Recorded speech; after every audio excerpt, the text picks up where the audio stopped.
Welcome back, everybody. Derrick Soo, your 2022 Oakland Mayoral Candidate. Well, did you see my earlier posting? This is what's left of the fire from early this morning at 2:15 a.m. As you know, I'm the camp founder here, and I'm also the camp manager. Right now, we have virtually nobody left here, and I've been able to house nearly all 32 residents that's here. I have but one left from the original group, and then I have one newbie.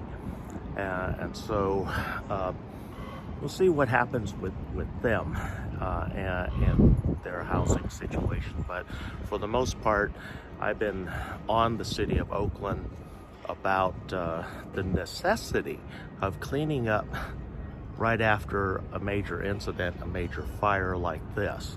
And the city of Oakland has a let it burn policy, and even when a encampment fire is called in on 911, fire departments typically take 15 minutes to 30 minutes to arrive on scene and extinguish what's left. And here's what I was told by the fire department. The encampment fires, the people have hoarded such a fire load, meaning burnables and combustibles, that it's actually safer to let it all burn down and burn out and then we extinguish it. That's what I was told by the Oakland Fire Department here. And again, last night, the call was placed in front of 2:15 a.m. because when I came out of my shelter, about 75 yards up the way here, somebody was already on the phone calling 911 and letting the dispatcher at 911 know that there was a fire, going on. The person calling it in just asked, what street is this? I told him what the address was. I just told him, tell them this address is right outside that address. And so they did. And it was interesting. I actually walked back to my shelter, got my phone, started recording this morning, went back to my shelter, laid in bed another 10 minutes before I heard the fire truck roll in. And the fire truck was not in a hurry, meaning there's no lights or sirens, and they're not really rushing. And so it strolled in here. I heard the truck come by. It wasn't very quick, but once they did arrive on scene, you'll see the video that I'm going to attach also. But we need to have a lot of the encampment shutdowns. And like I said, there are a lot of programs out there right now that are very successful and working, and people are not coming back out onto the streets. The folks that are continuing on the streets are the anarchists. Yes, the anarchists. Because I talk to them about housing and they say, well, yeah, I would look at some housing, but everything has too many rules. I said, well, what would you say too many rules? And then typically they say that there are any rules. And so that's called a state of anarchy. That type of system. And that's not acceptable, and will never be acceptable here in Oakland. And I've dealt with a lot of these folks, if you want to call them that, because right now what's left, I've been successful at housing nearly every person in my sanctuary camp here in East Oakland. I'm one of actually 3 people left here myself, and I have 2, one long-term resident and one newbie that I'm currently working at interviewing to try and get housing, because the newbie has asked me for assistance in getting into housing, and so I'm going to go through the interview process with that individual and then align them with a housing solution that he can actually go check out for himself. And I work with not only state, city, and county programs, but I also work with the private sector. The private sector is the best, because the solutions are real. That assistance, the continuum of care is real. City and county programs come up really short with just a one-size-fits-all type of housing solution. And I've been out here 8+ years. I was actually living out here March of 2014, even before Libby got elected. So I have the experience, I have the knowledge, and I also know what's going on the streets. I know what's going on in all of the encampments, because I've dealt with pretty much everything here. Every criminal that's tested me has found out that it's not a good thing and it never goes well for them. And I'm talking about some pretty violent people. And so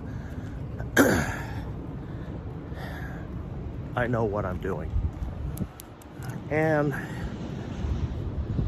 I know that most of those criminals have not returned back to this camp because of me.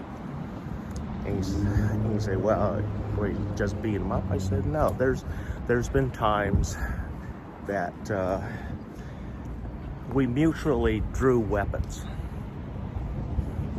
The big difference in drawing the weapons was who had the bullets. I did. And that's why this site here is pretty quiet, because they found out the hard way. And they drew weapons on me. They shot at my residence a year ago. Yeah, last year I was having serious crisis down here, because I was outgunned. 17 criminals that were armed to me. They were shooting at my residence. They were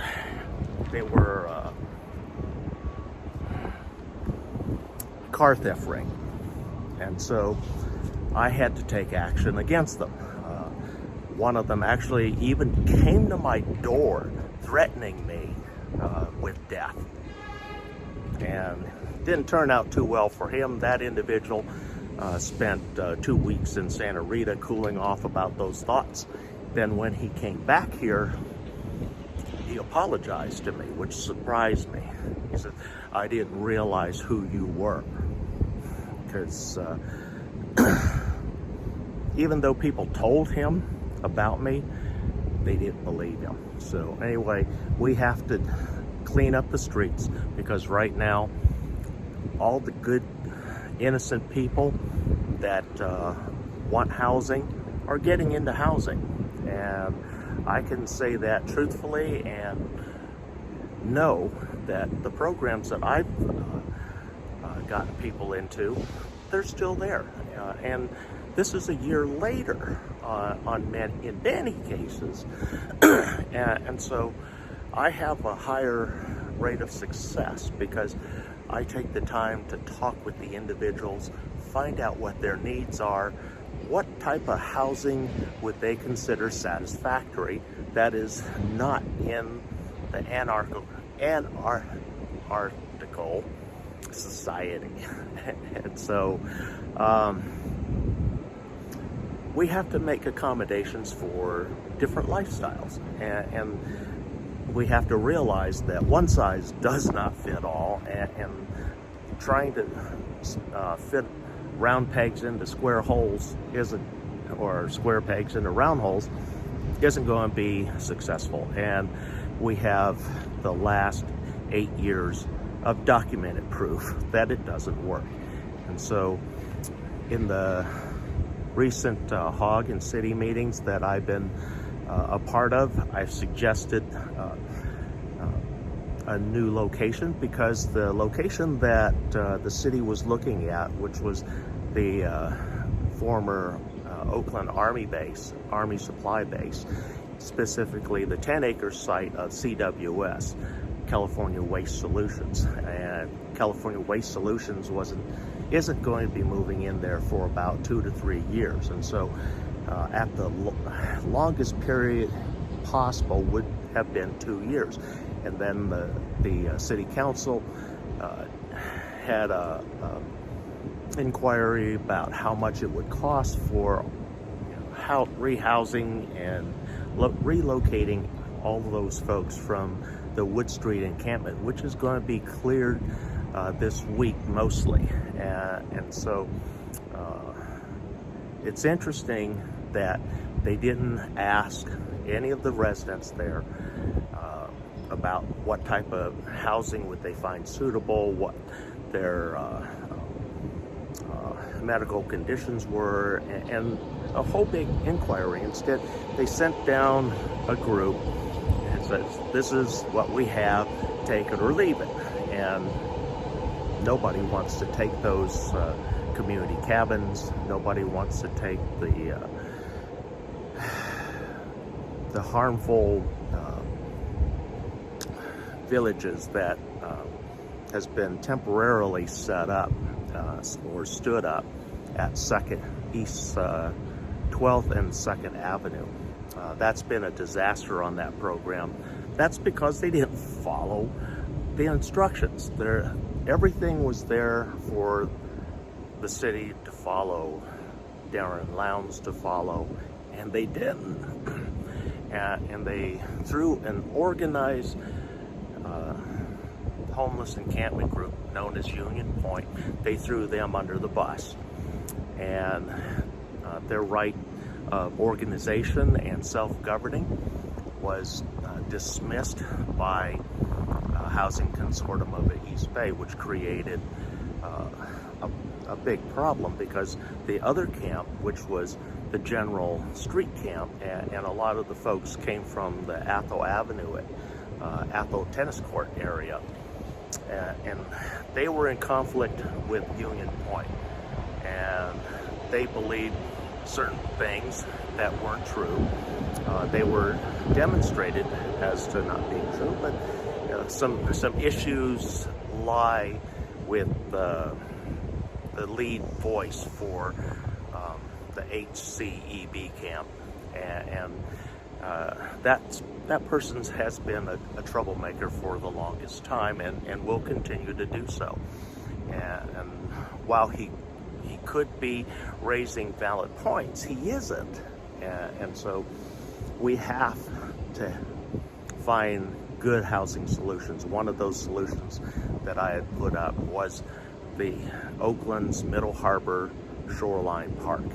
It is underutilized. It's a 180-acre shoreline park, and right there, Governor, we could set up tiny home villages, individual tiny home villages specific for each one of those groups that fulfills each one of their needs, and still be within the $4.7 million money that Governor Newsom sent to Oakland to deal with the Wood Street encampments and rehousing the population. But yet, Oakland didn't do that. And so they're spending the money, clearing the homeless, pocketing the money, and truly not housing people the way they should be, like what I've been successfully doing. And so I bring a whole new perspective to the homeless situation, the homeless crisis. I also bring a new perspective in the housing arena also. I support and I look at ways to create nothing but affordable housing. And I mean affordable even for those folks that have zero income. So those are kind of things that I'm looking to do as if you elect me your next City of Oakland mayor. Derrick Soo for Oakland mayor. And so I need your help. I would love to have your vote, and nobody works harder for you, the residents of Oakland and the residents of Alameda County and the homeless folks, the disadvantaged and the struggling homeowners right here in the neighborhood. In my next video, I'm going to talk about some of the things that I've witnessed just in my neighborhood here of businesses being evicted, and some good, some bad. So until the next time, thanks for joining me today. Let's clear the streets of the Oakland homeless. That's how we're going to flush out the criminals and deal with the criminals and the mentally ill. I do support Governor Gavin Newsom's CARES Court Act. While there's a lot of folks that are going to jump all over me because, hey, you're one of us. Yes, I'm one of you, but they're on the wrong side of the issue right now, and so is the ACLU. Therefore, maintaining the status quo. I am for fixing and helping those that are severely mentally challenged or are extremely hopeless, because that's the bottom line of a lot of our folks that are the walking dead in the camp. And so with programs that I have through my PATH program, and it's a multi-path, so it covers everybody and all ranges of income. And income is not a deciding factor for participation in that program, in my PATH program. So thanks for joining me today. We'll be right back.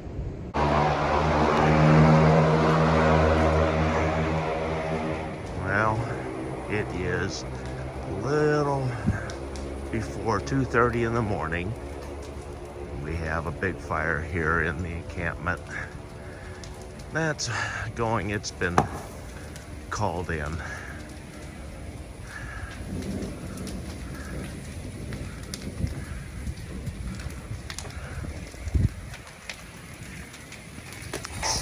Trailer, one of the trailers here that's destroyed.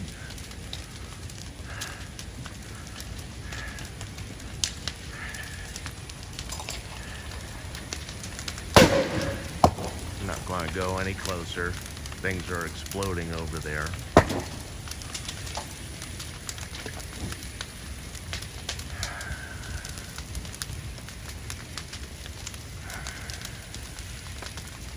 And we're waiting for the fire department. The fire department's been called.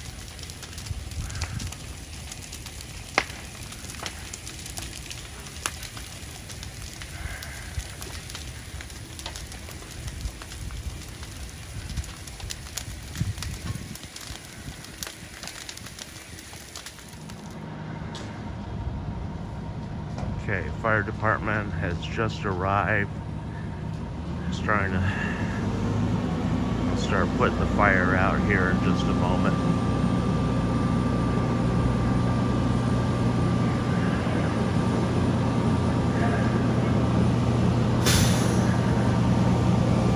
Get over here in a safe area.